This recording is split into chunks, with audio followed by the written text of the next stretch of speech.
के लोग जिस दिन जान जाएंगे ना कि शंकर का शिवलिंग का चढ़ा हुआ जल कितना महत्वपूर्ण है, दुनिया का एक एक बच्चा आ जाइए, आ जाओ, दुनिया का एक एक बच्चा बच्चा जब जान जाएगा कि शंकर पर चढ़े हुए जल की मूलता क्या है, तब उसको समझ में आ जाओ।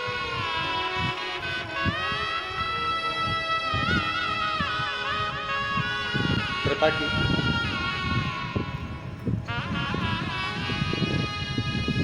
ठीक है, आप ही को प्रॉब्लम है।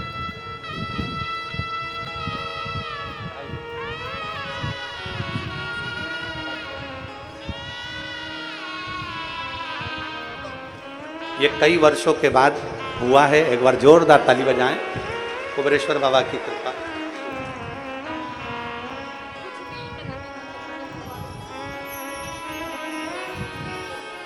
अब ठीक है, तबियत बिल्कुल ठीक। शिव तत्व की प्राप्ति, जिस दिन एक शंकर भगवान पर चढ़े हुए जल की महत्वता को दुनिया के लोग जान जाएंगे तो समझ में आ जाएगा कि शिव पर चढ़ा हुआ केवल जल जल नहीं होता, शंकर पर चढ़ा हुआ तो गंगा जल होता है, और जिस जल को पीने से सारे पाप ताप समाप्त हो जाते, सब कुछ।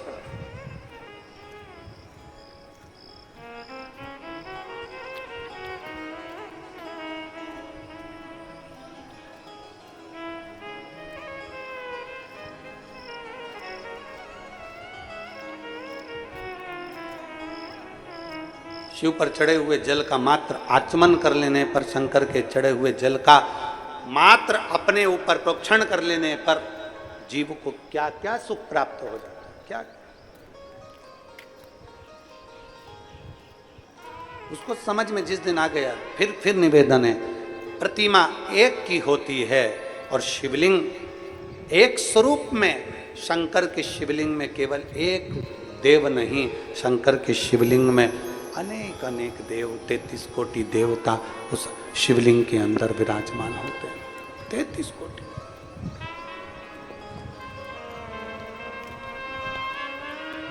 आप लोगों में से कितने लोग हैं जो शंकर जी के मंदिर में रोज जल चढ़ाने जाते हैं? हाथ उठाओ जरा, सभी लोग जाते हो? बहुत बहुत साधुवाद है, रखिए। हर हर महादेव। जाना चाहिए, अपने पिता के दरवाजे पर, अपने बाबुल के दरवाजे पर, अपने भगवान देवादिदेव महादेव के दरवाजे पर रोज जाओ, प्रतिदिन जाओ, अपने दिल की बात कहने के लिए, अपने मन की बात कहने के लिए शंकर की चौखट पर जरूर जाए, प्रतिदिन, और हृदय से विनती करें। कौन जिसको शंकर स्वीकार नहीं करता? कौन है?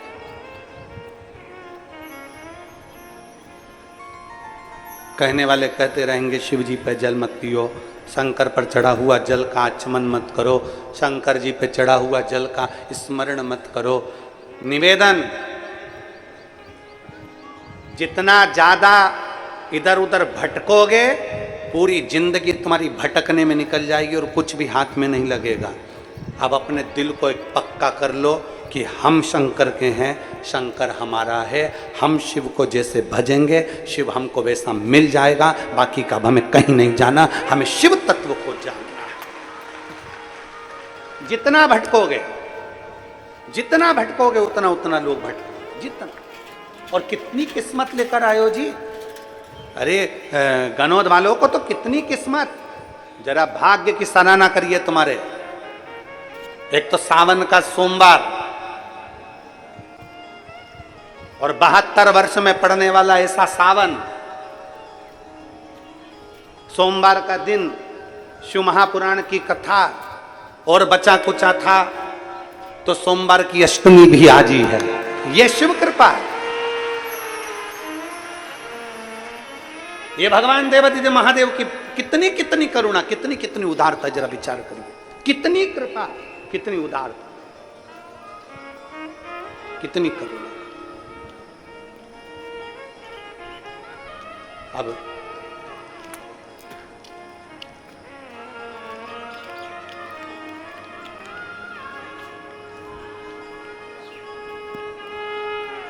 शिव उदारता, शिव शंकर की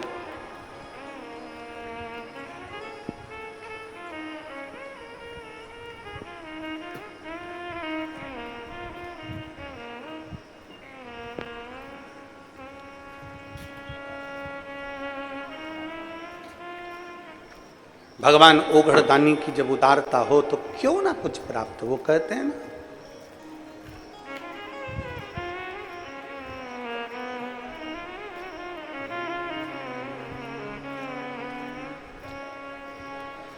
गोरा की चुनरी में ओम लिखा है, गोरा की चुनरी में ओम लिखा है, ओम लिखा है, हरि ओम लिखा है, ओम लिखा है, हरि ओम लिखा है, गोरा की चुंदरी में ओम लिखा है, गोरा की चुनरी में ओम लिखा है, ओ गोरा की चुंदरी में ओम लिखा है, गोरा की चुनरी में ओम लिखा है, ओम लिखा है, हरि ओम लिखा है, ओ ओम लिखा है, हरि ओम लिखा है, बाबा ओम लिखा है, हरि ओम लिखा है,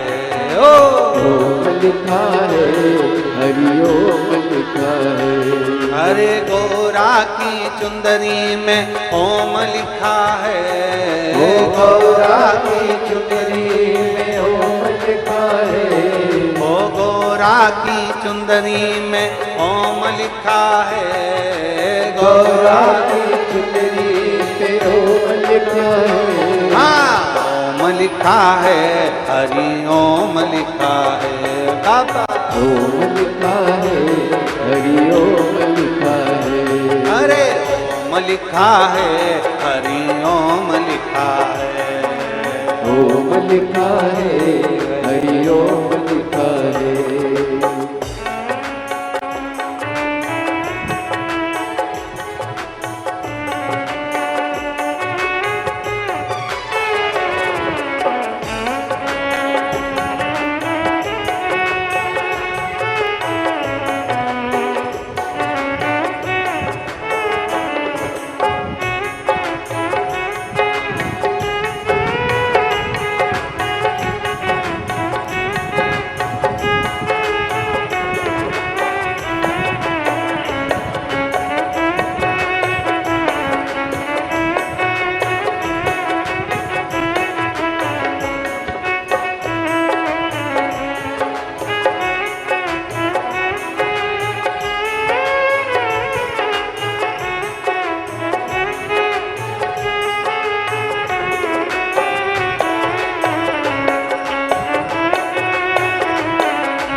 गौरा के माथे पे बिंदिया विराजे, गौरा के माथे पे बिंदिया विराजे, ओ गौरा के माथे पे बिंदिया विराजे, गौरा के माथे बिंदिया विराजे, बिंदिया की चमक में ओम लिखा है, बिंदिया की चमक में ओम लिखा है, ओ बिंदिया की चमक में ओम लिखा है, बिंदिया की चमक में ओम लिखा है, ओम लिखा है, हरि ओम लिखा है, ओम लिखा है, हरि ओम लिखा है, बाबा ओम लिखा है, हरि ओम लिखा है। ओ ओम लिखा है, हरि ओम लिखा है। अरे गौरा की चुंदरी में ओम लिखा है, ओ गौरा की चुनरी में ओम लिखा है। ओम लिखा है, हरि ओम लिखा है। ओम लिखा है, हरि ओम लिखा है।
गौरा के कानों में झुमके विराजे, गौरा के कानों में झुमके विराजे। गौरा के कानों में झुमके विराजे, गौरा के कानों में झुमके विराजे। झुमके की लड़ियों पे ओम लिखा है, झुमके की लड़ियों पे ओम लिखा है। ओम लिखा है, हरि ओम लिखा है। ओम लिखा है, हरि ओम लिखा है। ओम लिखा है, हरि ओम लिखा है। ओम लिखा है, हरि ओम लिखा है।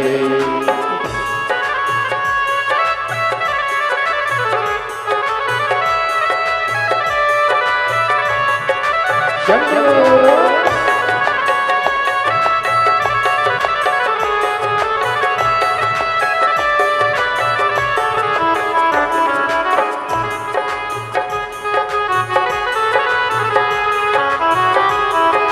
बढ़ाना है हमें, अपने विश्वास को बढ़ाना है हमें। सावन के महीने में हमें कुछ नहीं करना, बस इतना ही करना है कि हमारा विश्वास कितना शंकर के प्रति जा सकता है।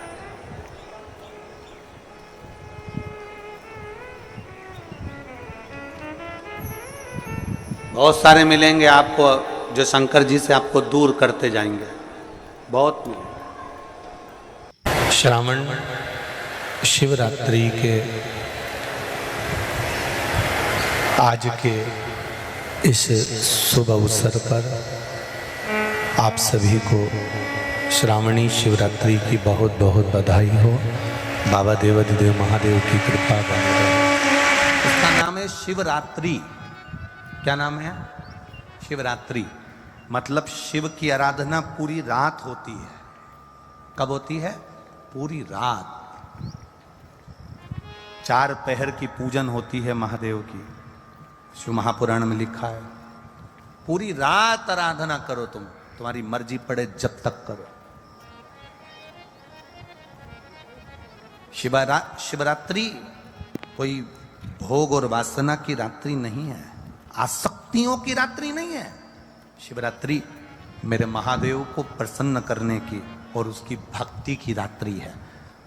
शंकर की कथा कहती है, शिव महापुराण की कथा कहती है, सावन के महीने में जो शिवरात्रि आती है, उस शिवरात्रि के दिन जो अपने घर में पार्थिव शिवलिंग का निर्माण कर कर भगवान शिव की आराधना करता है, शंकर का आराधना कर कर, शिव की स्तुति कर कर शंकर को अपने घर में जो निमंत्रण देता है, अर्थात शिवलिंग बनाना, उसकी आराधना करना, उसकी पूजन करना।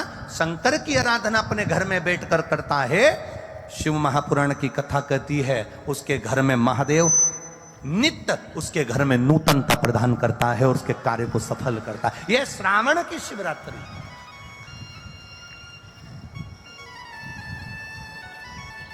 करो रात्रि में भजन उसका, करो रात्रि में स्मरण उसका।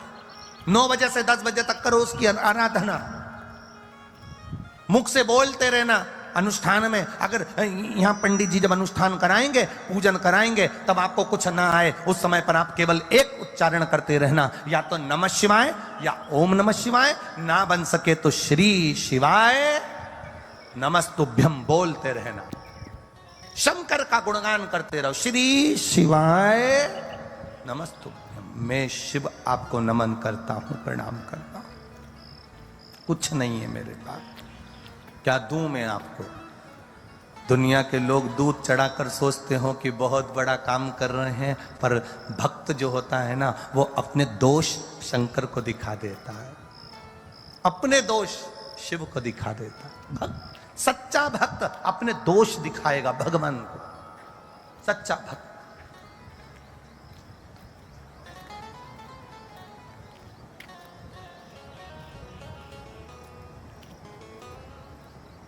तेरी पूजा में दूध ले आई, उसे बछड़ा भी झूठा कराए। तेरी पूजा में जल ले आई, उसे मछली भी झूठा कराए।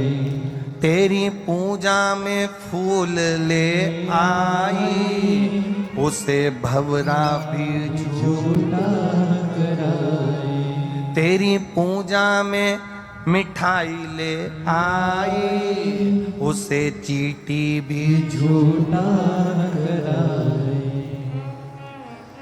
दूध कैसे चढ़ाऊं भोले, कैसे ले जाऊं महादेवा। भोले कैसे करूं तेरी से। अपने दोष गिनाओ, अपने अवगुण गिनाओ। दुनिया के लोग सोचे मैं 50 लीटर दूध चढ़ाऊंगा तो शंकर जी प्रसन्न होंगे। शिव जी तो करें 1 चम्मच दूध, वो भी देसी गाय का, वो उतना भी ना मिले तो 2 बूंद दूध मुझ पर चढ़ा कर जाना, मैं तेरे भाग्य के ताले खोल दूंगा, ये निश्चित है। बहुता में नहीं।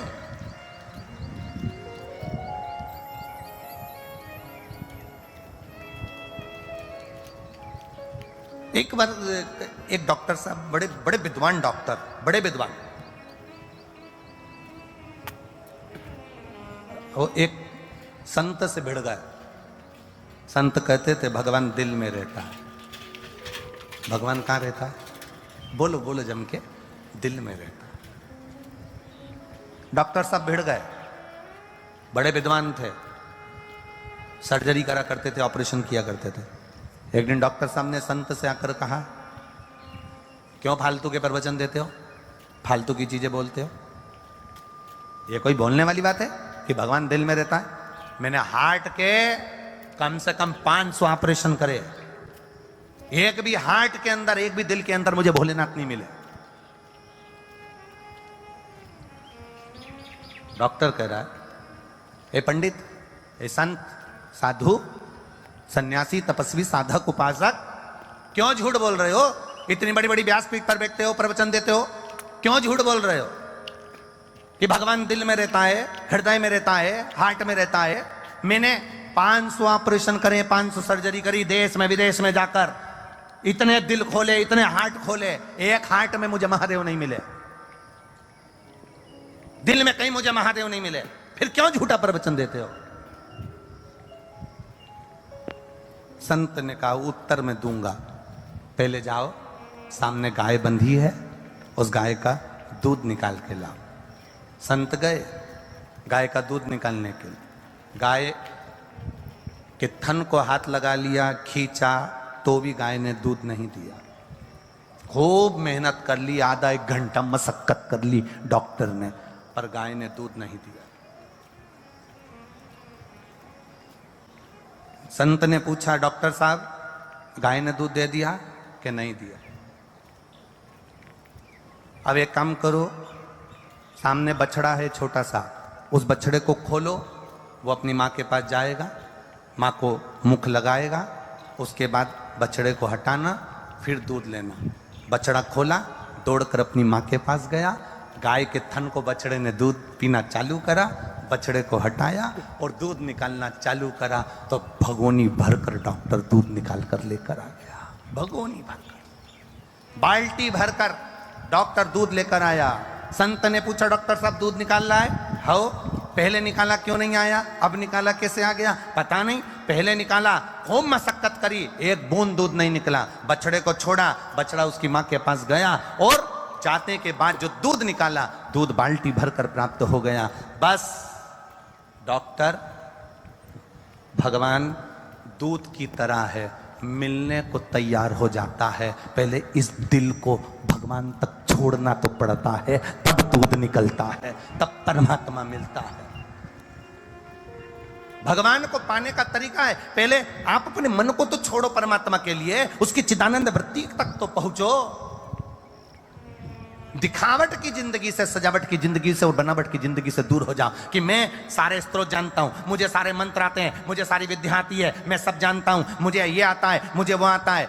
जितने भी लोग अभिषेक करने के लिए अपने अपने घर पर बैठे हैं, लाखों करोड़ों लोग कल अभिषेक करेंगे। आपसे निवेदन है, अभिषेक करते समय तुम कितने बड़े विद्वान हो उससे कोई मतलब नहीं होना चाहिए।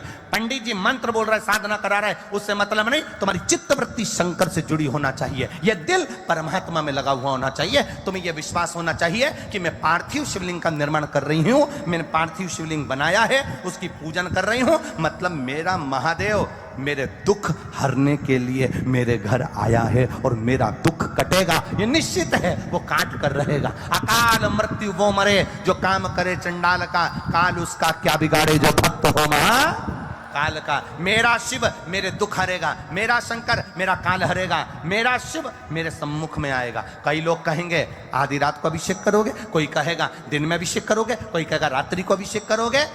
काल और महाकाल, बोलो जम के कौन कौन? काल, काल मतलब समय, और महाकाल, ये दोनों ध्यान रखना। काल और महाकाल, इन दोनों का कोई समय नहीं होता। व्यक्ति क्या अपने घर वालों से कहकर जाता है कि मैं अभी 15 मिनट बाद मरूंगा? बोलो जम के बोलो। समय है मरने का, मृत्यु की कोई घड़ी होती है, मृत्यु का कोई समय होता है, मौत का कोई समय होता है, काल का कोई समय होता है? काल का कोई समय नहीं होता। उसी तरह मेरे महाकाल के भजन का कोई समय नहीं होता। तुम्हारी मर्जी पड़े तब करिए, तुम्हारी मर्जी पड़े तब शिव का स्मरण करिए, क्योंकि काल और महाकाल इनके समय को नहीं देखा जाता।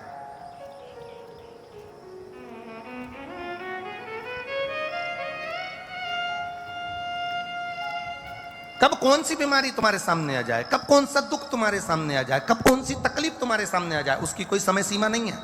आप भजन करते रहो, स्मरण करते रहो। स्वामी विवेकानंद जी ने रामकृष्ण परमहंस जी से पूछा था भजन कब करना चाहिए, भगवान का नाम कब लेना चाहिए। रामकृष्ण परमहंस जी ने कह दिया था मरने के 5 मिनट पहले। स्वामी विवेकानंद जी ने कहा था भगवान का भजन कब करना चाहिए, रामकृष्ण परमहंस जी ने कहा था मरने के 5 मिनट पहले, मरने के 2 मिनट पहले। रामकृष्ण परमहंस जी ने जैसे कहा, स्वामी विवेकानंद जी ने कहा मरने के 2 मिनट पहले। हाँ, तो ये कैसे मालूम पड़ेगा कि मरेंगे कब? तो रामकृष्ण परमहंस जी कहने लगे जब तुम्हें मालूम ही नहीं मरोगे कब, तो हर 2 मिनट में भजन करते रहो, कभी भी मर जाओ, ठिकाना किसको मालूम।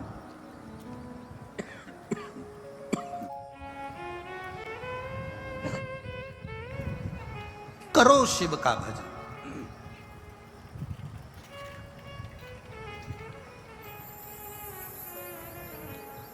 हम दिल से उसको पुकारेंगे, वो दिल से आता है।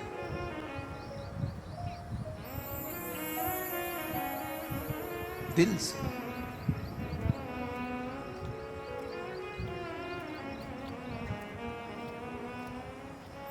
ज्यादा शक्कर शरीर को खराब कर देती है, बोलो सही है? अरे बोलो तो जम के, सही है। ज्यादा शक्कर शरीर को खराब कर देती है और ज्यादा शक हमारे पूरी जिंदगी को खराब कर देता है। ज्यादा शक्कर खाओगे तो शरीर बेकार हो जाएगा और ज्यादा शक की जिंदगी में जियोगे। मेरी सास ने ना जाने क्या कह दिया मेरे पति से, ना जाने पति ने क्या कह दिया अपनी बहन से, शक में जिंदगी जी रहे हो। भाई ने ना जाने अपने भाई से क्या कह दिया, तुम्हारी मम्मी ने तुम्हारे छोटे भाई से ना जाने क्या कह दिया, उन्होंने ना जाने उनसे क्या कह दिया। दो जनी बात कर रहे हैं तो शंका चालू हो गई, पति पत्नी बात करें तो शंका चालू हो जाए, भाई भाई बात करे तो शंका चालू हो जाए। शक्कर शरीर खराब कर देती है, शक जिंदगी खराब कर देता है। माता सती की जिंदगी में एक छोटा सा शक आ गया, क्या ये राम है?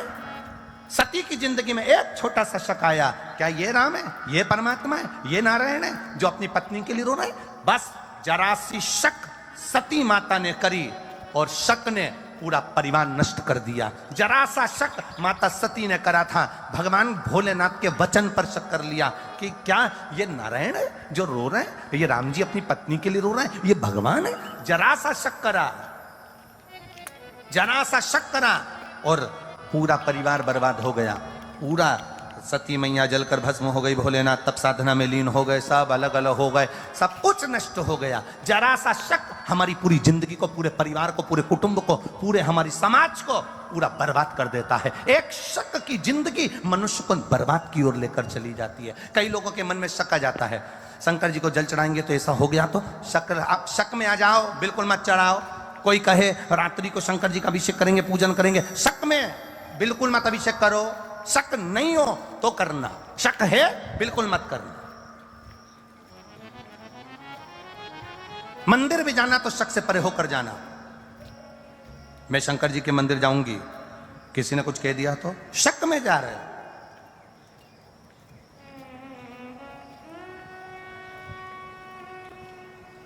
कथा में बैठे हो, कोई तुमको देख रहा है तो तुमने कह दिया, बताओ मुझे घूर घूर के देख रहा है, शक। जब तू कथा में गई तो तेरा ध्यान कथा में होना चाहिए, तू उसको देखी काहे को, कौन तुझे घूर कर देख रहा है? शक जीवन नष्ट कर देता है। शक्कर वो कितनी बड़ी बात की, वो एक गरीब आदमी शक्कर के लिए कंट्रोल की दुकान के चक्कर लगाता। कंट्रोल जानते ना?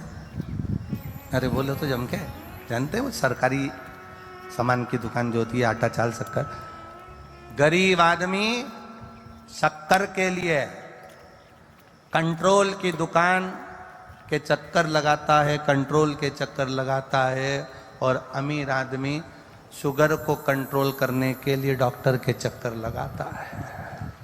दोनों में बहुत अंतर, बहुत अंतर, दोनों में बहुत अंतर। एक शक्कर खाने के लिए कंट्रोल की दुकान जा रहा है और दूसरा शक्कर को पचाने के लिए डॉक्टर के पास जा रहा है। कंट्रोल करना, कंट्रोल।